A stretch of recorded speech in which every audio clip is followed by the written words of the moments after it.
Hello viewers, welcome to my channel. Today we are going to discuss 11th class physics unit first unit है आपकी units and measurement, उसका 5th lecture शुरू करेंगे। इससे पहले जो आपके लेक्चर हैं उसमें हमने 2 चैप्टर कंप्लीट किए हैं, तो फर्स्ट यूनिट का 3rd चैप्टर आज शुरू कर रहे हैं हम। तो उसमें है आपका जैसे measurement of length, mass and time.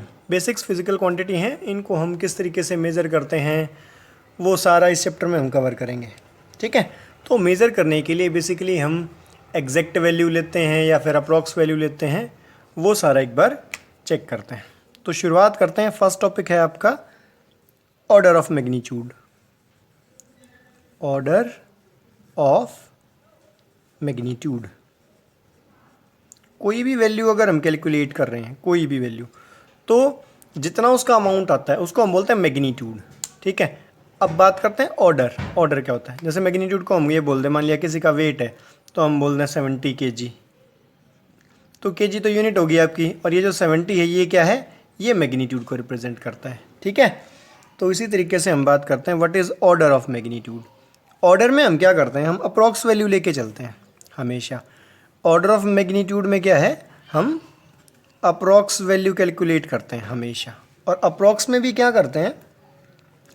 हमने बोला था हमारा जो एसआई सिस्टम है वो मीट्रिक सिस्टम है। मीट्रिक सिस्टम मतलब हम 10 की पावर में 10 रेज़ टू पावर, इस तरीके से हम चीज़ों को सॉल्व कर रहे हैं।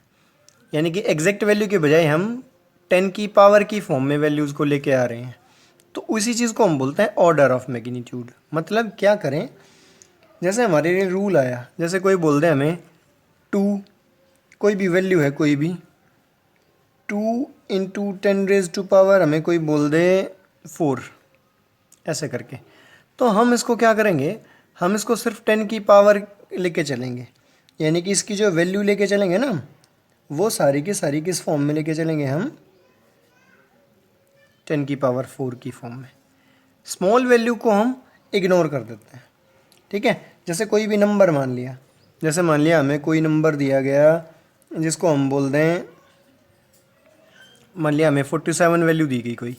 ठीक है, तो 47 कोई नंबर है, तो हमें इसको क्या करना पड़ेगा? पहले तो 10 की पावर में लेके जाना पड़ेगा। तो 10 की पावर में जब हमने इसको लेके जाएं, तो 47 को हम क्या लिख सकते हैं? हम इसको लिख सकते हैं 4.7 इंटू 10 रेज़ टू पावर 1, ऐसे करके हम इसको लिख सकते हैं। तो हमारे पास ये वैल्यू आई, इस तरीके से हमने इसको सेट किया। लेकिन यहाँ पे एक एग्जांपल और लेता हूँ, फिर मैं बताता हूँ रूल आपके क्या है। अगर मैं यहाँ पे 52 बोल देता फॉर एग्जांपल, तो मैं इसको लिख सकता था 5.2 इंटू 10 रेज़ टू पावर 1, ऐसे लिख सकता था। तो ऑर्डर ऑफ मैग्नीट्यूड में हमने क्या रूल लिया है? अगर वैल्यू, अगर ये जो वैल्यू आ रही है आपकी 10 के साथ में, यानी कि जो एक पावर में एक्सप्रेस किया है इसके साथ में ये जो वैल्यू है, ये वैल्यू, अगर ये वैल्यू लेस देन 5 है, अगर ये वैल्यू लेस देन 5 है तो हम इसको 1 काउंट करेंगे। अगर ये ग्रेटर 5 या 5 से ज़्यादा है तो हम इसको 10 काउंट करेंगे। तो देखो ये लेस देन 5 है, लेस देन 5 होने की वजह से हम इसको 1 काउंट करेंगे। तो 1 इंटू 10 रेज़ टू पावर 1, यानी कि 10 रेज़ टू पावर 1 में चला गया। ठीक है, तो इसका जो ऑर्डर है ना, ऑर्डर का मतलब होता है पावर 10 की कितनी है। तो यहाँ पे जो ऑर्डर ऑफ मैग्नीट्यूड आया वो आया 1। ठीक है, ऐसे यहाँ की बात करें तो देखो ये 5 से ज़्यादा है तो इसको हम 10 ट्रीट करेंगे। ठीक है, 10 इंटू 10 की पावर 1, यानी कि 10 रेज़ टू पावर 2 हो गया। तो यहाँ पे ऑर्डर कितना हो गया? 2। इसी तरीके से हम सॉल्व करेंगे। इसी तरीके से मान लिया कोई भी वैल्यू ले लो, मान लिया मैंने ले लिया 500 ले लिया, तो 500 को क्या लिखूँगा मैं? 5 इंटू 10 रेज़ टू पावर 2, ऐसे करके लिख देंगे। फिर मैं 5 है तो अगर 5 से छोटा होता तो इसको 1 लिखता, लेकिन ये 5 या 5 से बड़ा है, 5 है, तो मैं इसको 10 लिखूँगा, और ये पावर 2, तो ये 10 की पावर 3। तो ऑर्डर ऑफ मैग्नीट्यूड कितना हो गया? 3। इस तरीके से हमें ऑर्डर कैलकुलेट करना होता है किसी भी वैल्यू का। ठीक है, तो सिंपल हम क्या बोलेंगे? ये ऑर्डर ऑफ मैग्नीट्यूड क्या है? एक क्वांटिटी को एक्सप्रेस करते हैं हम पावर ऑफ 10 में। ठीक है, और ये हमेशा नियरेस्ट वैल्यू देती है, एग्जैक्ट वैल्यू नहीं, हमें नियरेस्ट वैल्यू देती है। ठीक है, नेक्स्ट टॉपिक है आपका रेंज।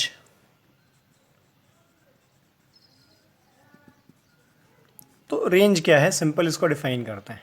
देखो जब भी हम मेज़रमेंट कर रहे हैं तो हमारे पास बहुत सारी ऐसी क्वांटिटीज़ आती हैं, बहुत सारे ऐसे मॉलिक्यूल्स, एटम्स, आपके एलिमेंट्री पार्टिकल हैं या फिर कोई बड़े साइज़ के हैं, स्टार्स हैं, प्लैनेट्स हैं, अलग अलग वैरायटी ऑफ ऑब्जेक्ट है हमारे पास जिनको हमें मेज़र करना होता है। ठीक है, तो रेंज की जब हम बात करें तो हम उनके साइज़ की अप्रॉक्स वैल्यू ले लेते हैं।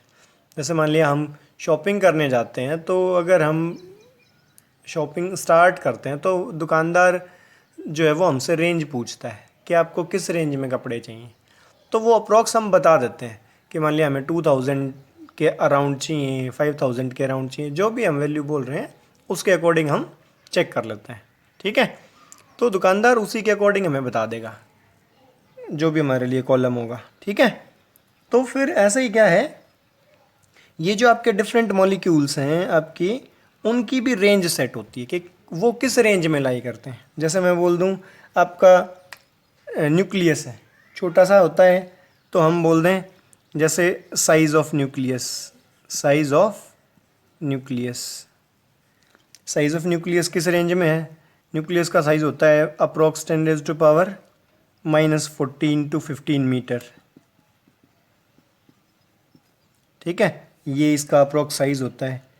तो अलग अलग हम बात करते हैं। ठीक है, जैसे मान लिया हम साइज़ ऑफ एटम की बात करें, साइज़ ऑफ एटम, तो एटम का साइज़ कितना होता है, ये 10⁻⁻10 मीटर इस रेंज में होता है।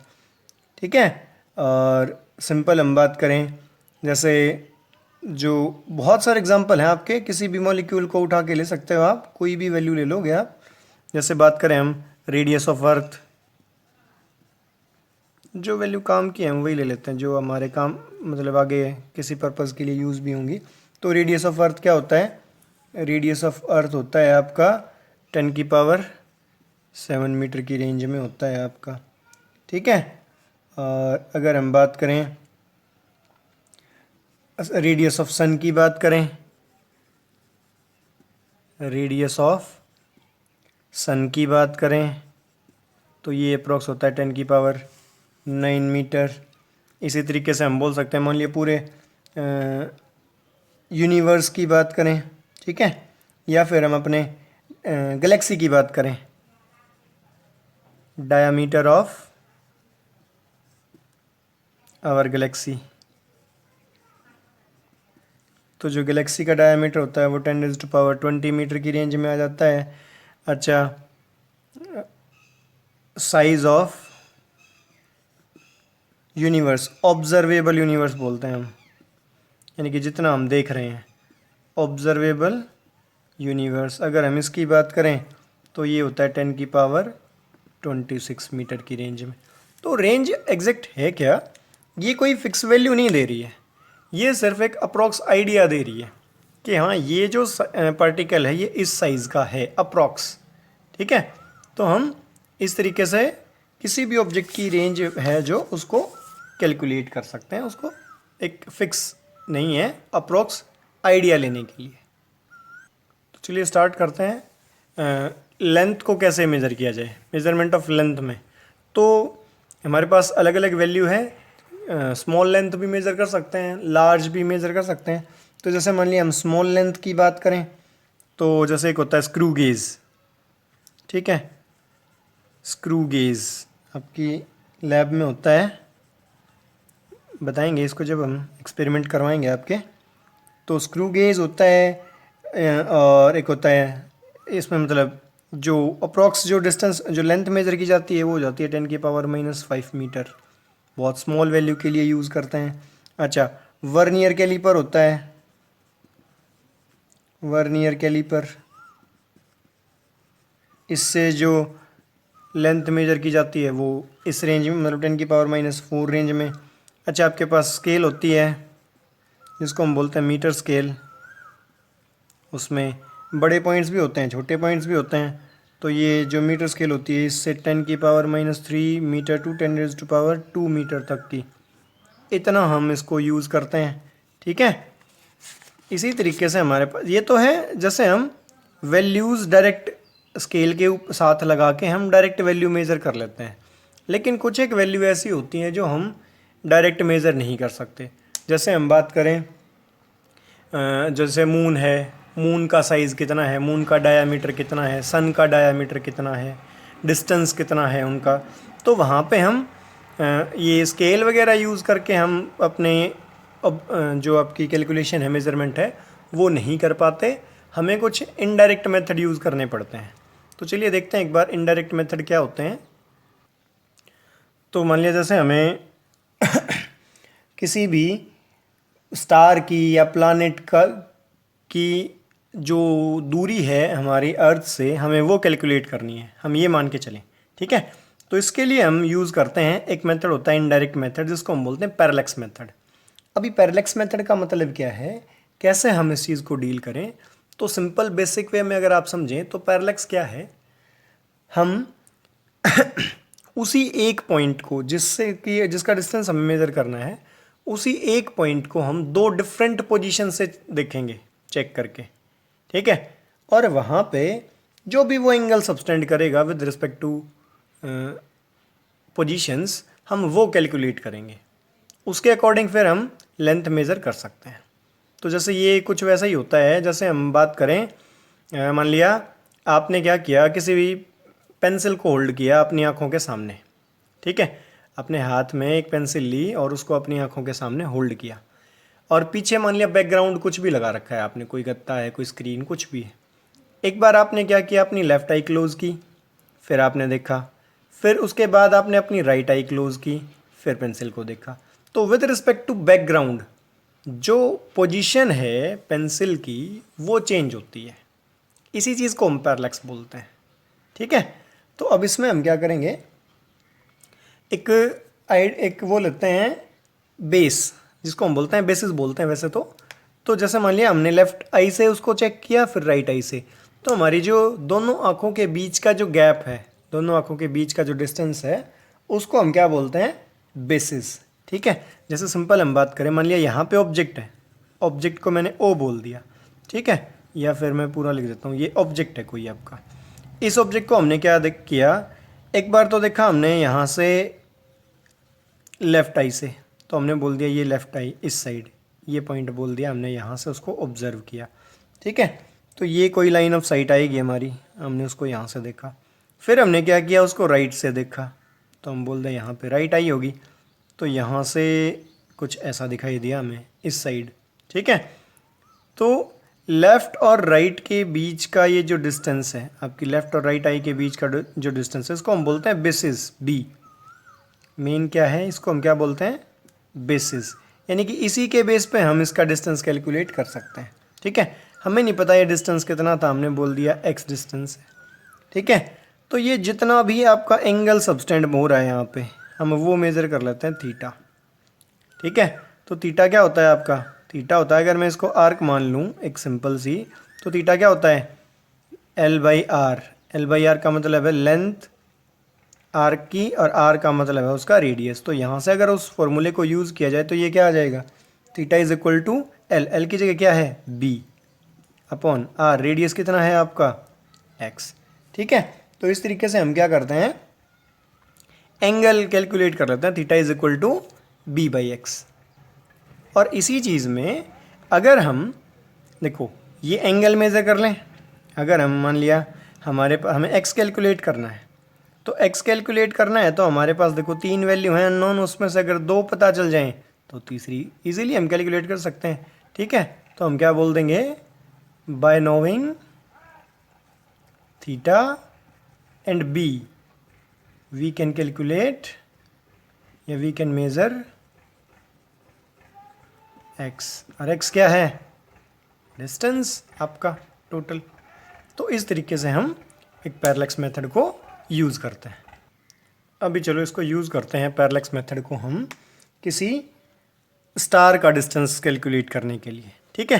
तो उसके लिए हम क्या करते हैं, देखो मान लिया हमारे पास क्या है, हमारे पास दो स्टार हैं, एक तो हमने बोल दिया नियर बाई स्टार, कोई भी एन बोल दो, नियर स्टार, और एक है कोई फार, बहुत दूर, ठीक है।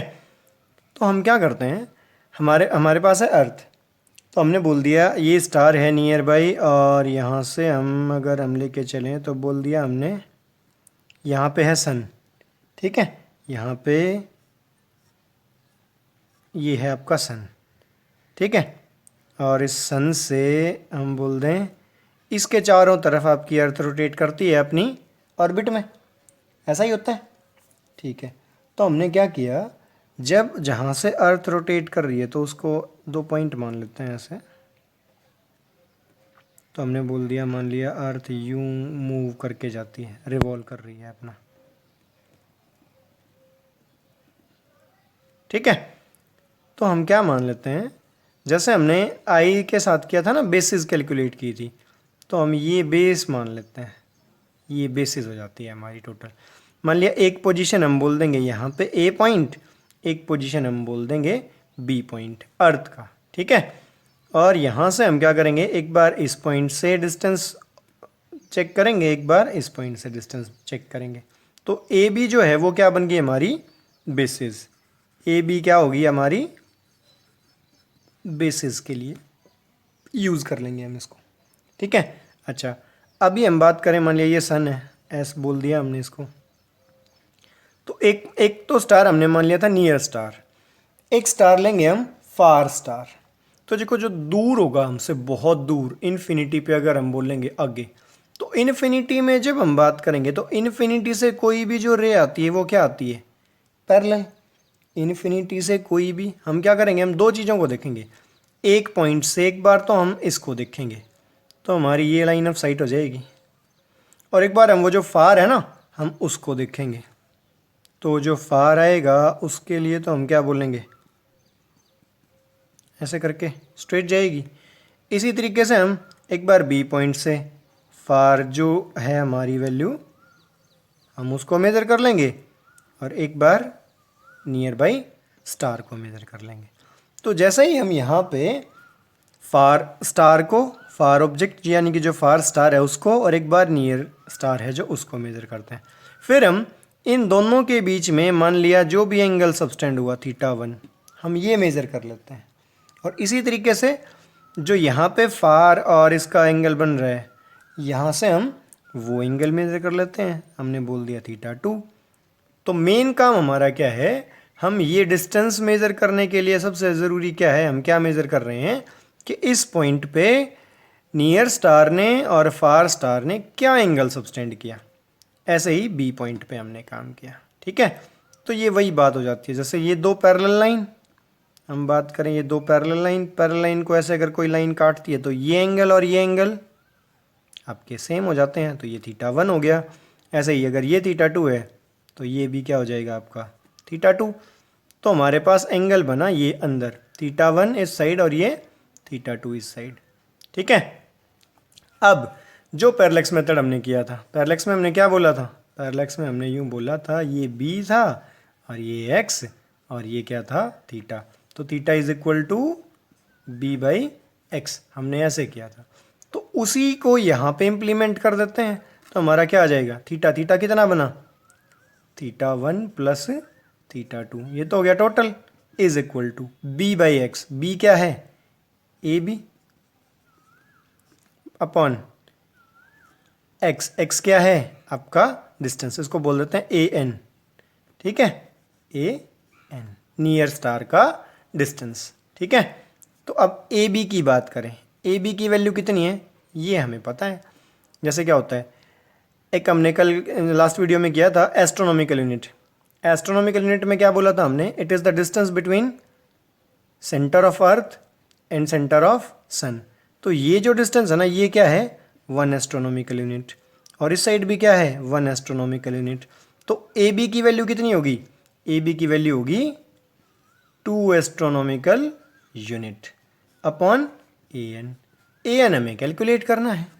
अच्छा, फिर यहाँ से क्या आ जाएगा, ए एन को कैलकुलेट कर लेते हैं, तो ए एन की वैल्यू क्या आ जाएगी 2 एस्ट्रोनॉमिकल यूनिट अपॉन θ1 प्लस θ2, ऐसे करके।